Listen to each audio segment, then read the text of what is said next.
Hello, and welcome to The Brief, a video podcast that aims to explore vital issues and events in international affairs and bring you perspective and analysis. I'm your host, Jim Clancy. 11 months and counting with no end in sight. The streets of Israel filled with massive protests after 6 of the hostages held in Gaza since October the 7th were found dead in a tunnel beneath Gaza. While negotiators pressed on in talks between Israel and Hamas, more pressure was applied to the right-wing government of Prime Minister Benjamin Netanyahu.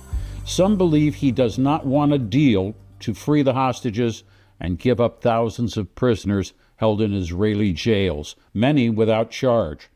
Who is the international monitor in all of this? The official one, Francesca Albanese, the United Nations Special Rapporteur for the occupied Palestinian territories, joins us for this edition of The Brief podcast.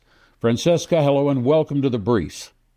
I suspect that we should begin right here, and that is your assessment of the conflict right now. What is happening in the occupied territories for the Palestinians that have been caught in this tragedy now? We're moving past the 11th month. Yeah. I do think that it's important to explain that the term conflict could be misleading because it could give the idea of two armies or two states confronting each other. This is not the relationship that links Israel to the Palestinians. Israel is the occupying power in the land that remains of historical Palestine. 22% constituted by the West Bank, East Jerusalem, and the Gaza Strip. And over time, various forms of resistance have risen, including decades ago, in the 80s, Hamas. And Hamas has been cherished and supported by the Israeli government. Now, following the heinous attack that Hamas launched against Israel, which is heinous to the extent it hit civilians, it killed civilians, and took civilian hostages.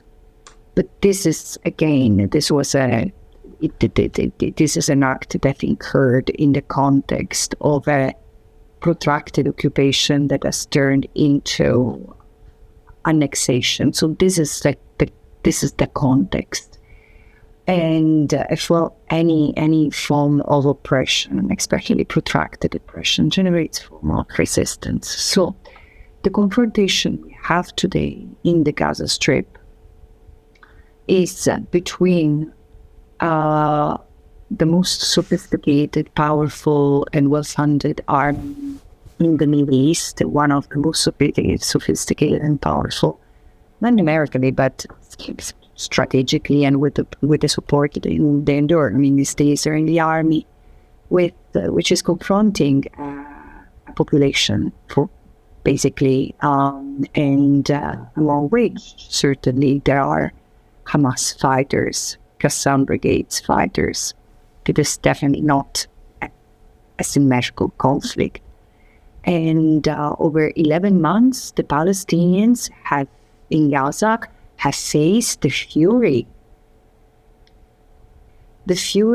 of the Israeli army, who's killed 40,000 people, and they keep on calling it a war, but it's not a war. In my assessment, it's a genocide.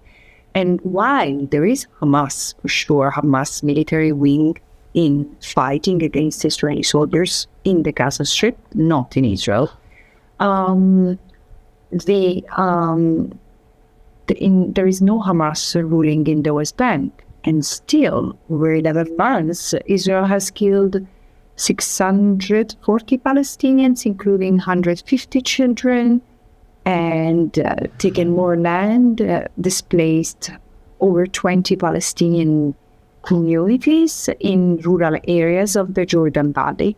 The situation is brutal, is very violent, and as we speak, both Israeli soldiers and Israeli armed settlers, a number of whom have American citizenship, are literally terrorizing a civilian population in the West Bank, while the Israeli army continues to bomb the Gaza Strip, kill more and more innocent men, women, and children.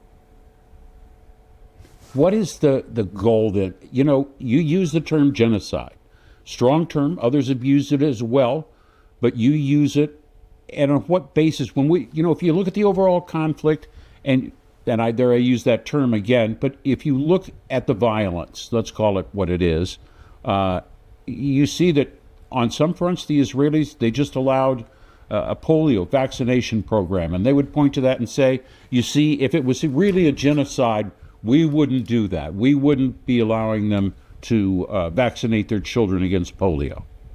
Yeah, sure. I mean, seriously, to behave such a thing, people in the audience must be very superficial, and I trust in your audience is not made of this kind of individuals. So first of all, genocide is, it's for me, it's a crime. It's not, I understand why it's a loaded term, but because of the heavily politicized context in which this discussion concerning the question of Palestine and Israel-Palestine is very loaded. But genocide is a crime, and like crimes against humanity and war crimes, it's heavier because there is the idea to destroy an entire group behind the genocide through acts of killing, inflicting suffering, physical and psychological suffering, or creating conditions of life that lead to the destruction of the group, which is precisely what Israel has done through the use of wild ammunition, stun bomb, artificial intelligence to locate anyone who was associated with Hamas, the de facto authorities, not the Qassam Brigade, not the combatants, but anyone, including doctors, nurses, teachers, journalists. And this is how we reached this death toll. 10% of the population in Gaza has been either killed or injured, maimed, and there are tens of thousands of kids made orphans, and hundreds of families, 5 generations wiped out of Earth. And again, look, why did Israel have to destroy all the universities, most of the schools, most of the hospitals, while bombing wildly Gaza, this 365 square kilometers of land where 2.3 million people have been trapped without the possibility to go out for over 17 years. 17 years. No, Palestinians have become invisible. Think that we know, and let me open a parenthesis here, we know everything about any Israeli who has been killed, that sort of call it conflict, in the conflict. We know where they lived. It doesn't matter if they were Israeli citizens or Israeli citizens living in illegal settlements, so part of a criminal endeavor. We know where they lived, their family, their music preferences, their dreams, and even soldiers who have committed crimes are celebrated like heroes. While we know nothing about the Palestinians. The Palestinians are invisibilized behind these cold statistics and numbers. And I was discussing with a journalist and a friend the other day. I realized that I tell people 17,000 children have been killed, and there are so many who have disappeared. There are reports of kidnapping children. 10,000 people detained, and many of them tortured, and many of them tortured to death. What is this? And I was saying, if we say 17,000 bunnies have been killed, it provokes more of a shock than 17,000 children. I see people looking at me and nodding as if it was normal. It's monstrous to have killed the 17,000 people. And the polio vaccination. First, the reason why Israel did it, because of the enormous political pressure. And also because if there is a polio outbreak, this would be dangerous for the Israeli soldiers as well who are in Gaza. And so a polio outbreak is not something that you contain easily. But there has been pressure in Israel, and which proves that had been pressure put on Israel to stop the massacres, this would have probably succeeded. But there was no interest in the international community, and first and foremost the United States, to stop it. But also, let me tell you another thing, Jim. I've said in the report I wrote in March, presented in March to the United Nations, it's interesting how Israel has intensified this pattern of using international law compliant jargon to camouflage its actions. In fact, it has said, well, but all these civilians are dying, all these Palestinians in Gaza are dying because they are combatants or they are human shields. So either they are terrorists or human shields, abusing of both what the international law allows the use of force to be in a military, in a hostility context, but also enlarging the scope of who can be killed, because you can only kill for military necessity. It's not that you can target anyone associated with the army or a militant group. Otherwise, the paradox is that if it was true, if this became the doctrine, what Israel is claiming, what Hamas has done on the 7th of October wouldn't even be a crime, because if you have to kill everyone and anyone without distinction between civilians and combatants, and claiming that those civilians, well, they were there around the army, so they were human shields. This is the burial of hundreds of years of international law development. Israel is pushing international law back to the Middle Age. But also this concept of they're saying, we have issued evacuation orders and created safe zones. They were dead zones because they were bombed as soon as they had been opened. And forensic architecture in the UK has forensically documented all what I'm saying. And again, the evacuation orders have been forced displacement orders, and there's been no assistance provided to the Palestinians, where everything in Gaza was being targeted and destroyed, and Israel was failing its obligations as an occupying power to take care of the occupied population. No, Jim, this has been an assault against the entire Palestinian population in Gaza, sustained by the intent to destroy them. It's a nation of responsible people. There is no one innocent person in Gaza, not even the children. They are all animals. Go out, go, destroy the Amalek. And again, this is beyond the genocidal incitement. I just quoted some statements that were given, just a few of the hundreds statements that Israeli political and military leaders have issued. And I don't even go through what the soldiers have said and done, enacting these genocidal calls. So again, loaded as it is, this is what it is. As the special rapporteur for the occupied Palestinian territories, you have been vilified, condemned. The Israelis want you out. They want you fired. They believe that you give a warped picture of them. At the same time, there are many people that say that it is the impunity that they have enjoyed for so long that empowers them in order to make those accusations, call you an anti-Semite, try to smear you, and call for your dismissal. What do you think makes them so angry with you? That I tell the truth, that I just present the facts that are also confirmed by decades of investigation of Palestinians and Israeli human rights organizations. I would like to point to the statement that was delivered today by Yuli Novak, the director of B'Tselem, to the Security Council. She said that Israel, since the very early days of its existence, has established Jewish supremacy in the land and over the Palestinians under its control. And again, this is the reality. I don't have anything against the state of Israel. I just call for Israel not to behave again as an apartheid state. Israel has enforced segregation on the Palestinians, imposing military law, military rule, martial law, martial courts for 57 years on a population that should have been protected to advance the settlement expansion.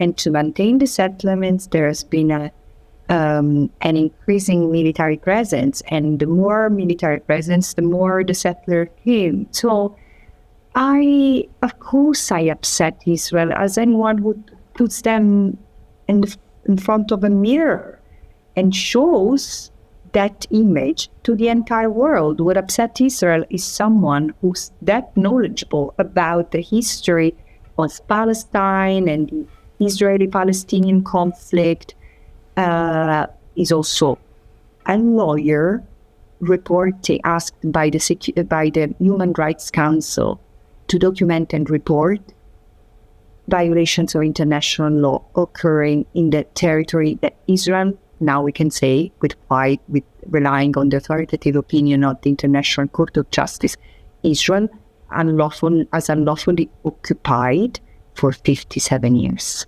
So, of course I upset them. It's awful to be told anti-Semites, inciting violence, you support terrorism. It's awful, but it's a tactic to detract attention from where it should stay.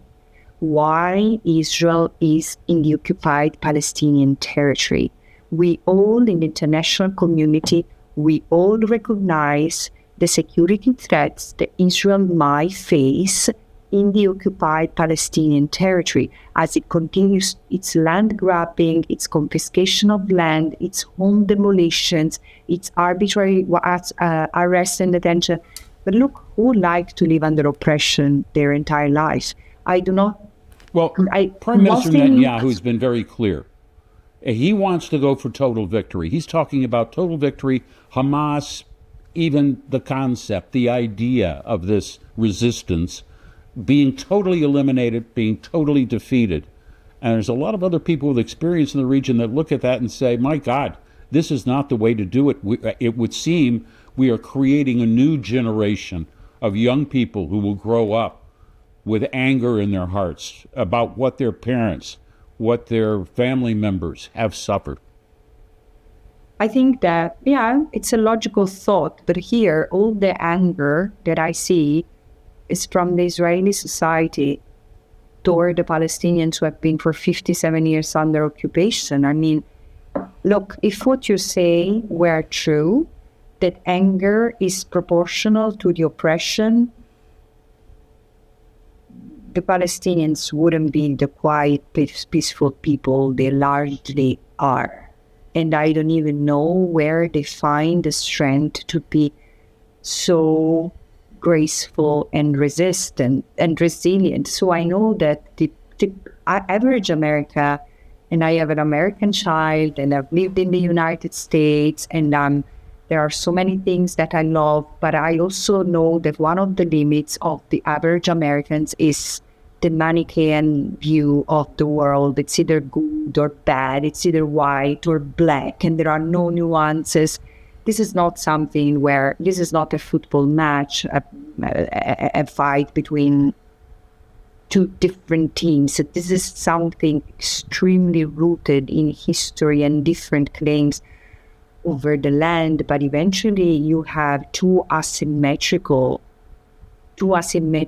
forces confronting each other. And one, as I said, is the most well-resourced army in the Middle East, belonging to a state which is supported not just by the US, but the entire West, whose racism is not different from, it's a characteristic of Western society, discrimination toward the other. And so we recognize the Israelis are part of us. They are us.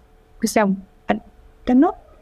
Why? But again, the Palestinians, again, I will never say anything that it downplays the violence that Palestinians might have committed against Israelis, especially Israeli civilians, throughout decades of resistance to the oppression brought by this idea of Jewish supremacy. This is to be the state of the Jews. I mean, could have been the state of the Jews if it was totally inhabited.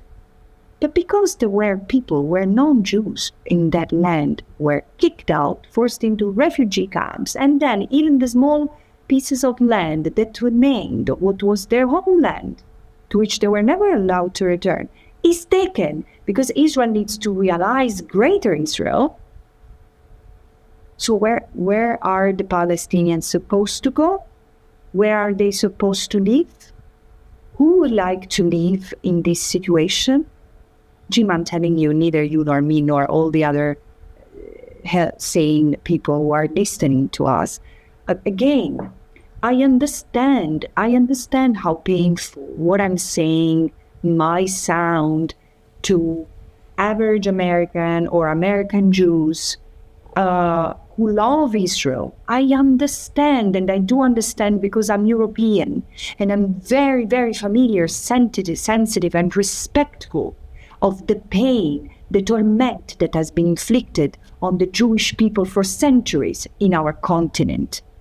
But the same matrix that has led the genocidal machine against the Jews and others during Nazi fascism is at work toward it to preserve some values. Look, there is something that Israeli historian Ras Sigal told me once, and it's after the Second World War, Hitler had been defeated, but that idea of the superior race survived him. And it's true. We Westerners have not liberated ourselves from the imprinting of 500 years of secular colonialism and colonialism on our DNA. And again, this is it for this. Is that why Israel is getting impunity, has enjoyed impunity for an ongoing occupation, as you said, that has gone on for some 60 years or more? I think that this largely explains it's an alliance of interests. 10 years ago, I thought that I really believed that Europeans were sort of embarrassed or paralyzed by the sense of guilt toward Israel for what they had done, what Germany and Italy, Mussolini's Italy had done to the Jews. I don't think so. I don't think there is any sense of guilt. Otherwise, this wouldn't explain the outright repression that many Jews are experiencing in Germany. I've heard a journalist saying, and I've not checked myself, but it's a reputable journalist, was said that 2024 is the year which registered the highest number of Jews arrested in Germany since the Second World War. Because many German Jews and Israelis living in Germany have contested Germany's stance in defense of Israel. And still now Germany is even considering policies and measures and legislations to make sure that Israel's protection is unquestioned, including their Jewish population who can be labeled anti-Semite for their stance against this. But do you see how twisted this mentality is? And what's for?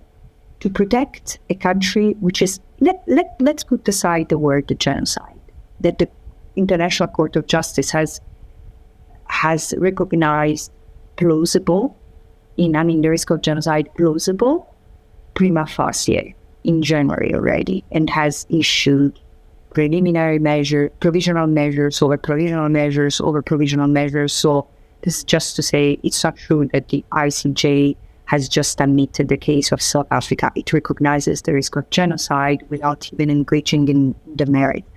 So, Jim, this is a country that has committed heinous crimes, and it's protected by the entire West. Yes, of course, there is a huge pro-Israel lobby in the United States, but in general in the West. And so many Well, the U.S., on countries. one hand, has said, we're trying to broker a deal at all costs. We're trying to push a deal. While at the same time, many Palestinians have told me they could shut off the arms and this would end in a week. Do you agree with that? First of all, can I ask you? The United States flow of arms. I don't think excuse me. I don't see the United States pushing for a deal hard, because otherwise, I really doubt them. They are the most powerful, most influential state in this globalized world and society. No, they're not. When they push, like for the polio vaccines, or to have a few convoys entering Gaza every now and then. No. Look, Israel, for this government, but it's not. This is not just Netanyahu's problem. This is a broader problem of Israel as a state, because no one has dared stopping Netanyahu, not the judiciary, not the parliament, not the other members of the cabinet, rather the contrary. Now, the society is taking the street, and there are many who have done it. Only a few stand against genocide and recognize the genocide, stand against the genocide. Omer Bartov, Israeli historian, genocide studies, Amos Goldberg, Israeli historian of genocide studies, Ras Sigal, Israeli historian, genocide studies, they all called it as a genocide. Because, again, it's so ostentatious, the intent to destroy the Palestinians, that it's spilling over the West Bank, where I said there is no Hamas presence. Why so many killed? Why so much destruction? Why Israel is destroying hospitals and livelihoods and bombing refugee camps? Why? Israel is behaving like using terror against the Palestinians, and of course this would generate resistance. But the Palestinians have Palestinians have such a hunger for life. They want to have a normal life. They want to see their children graduating. They want to go harvest their orchard, their olives.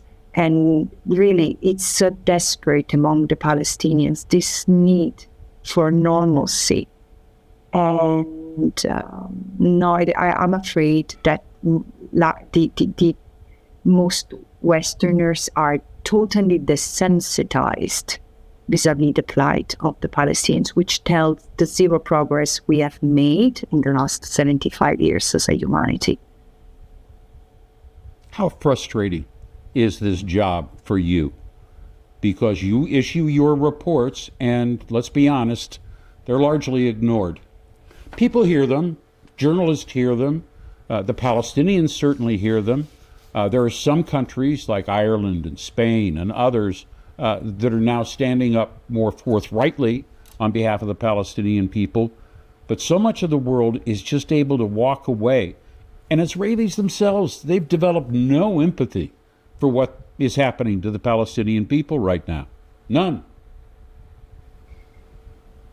I don't think that my reports in particular are ignored. They are ignored by the member states who should take action.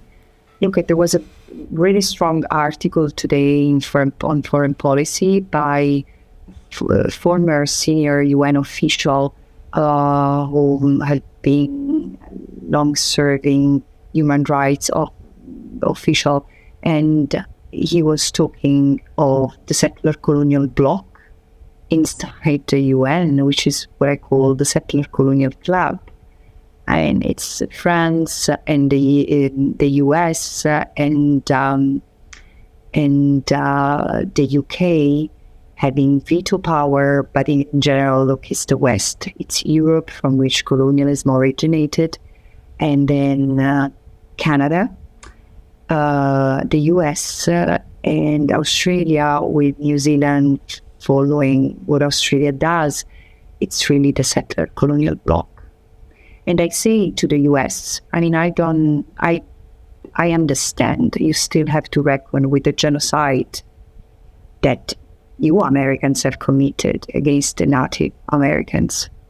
And a country birthed from an unacknowledged genocide has clearly not capacity to recognize, let alone address, a genocide being committed by its closest ally and sort of post holder in the Middle East. Look, I think that, the beautiful thing that is happening in the US, many things, and I think it's been building up.